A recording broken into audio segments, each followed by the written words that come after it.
Article 4. Citizenship. Section 1. The following are citizens of the Philippines. 1. Those who are citizens of the Philippines at the time of the adoption of this Constitution. 2. Those whose fathers or mothers are citizens of the Philippines. 3. Those born before January 17, 1973, of Filipino mothers, who elect Philippine citizenship upon reaching the age of majority. And 4. Those who are naturalized in accordance with law. Section 2.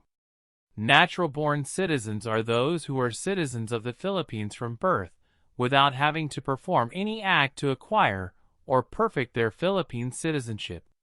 Those who elect Philippine citizenship in accordance with paragraph 3, Section 1 hereof shall be deemed natural-born citizens. Section 3. Philippine citizenship may be lost or reacquired in the manner provided by law. Section 4.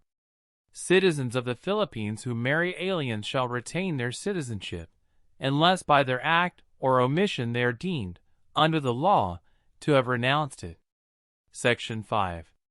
Dual allegiance of citizens is inimical to the national interest, and shall be dealt with by law.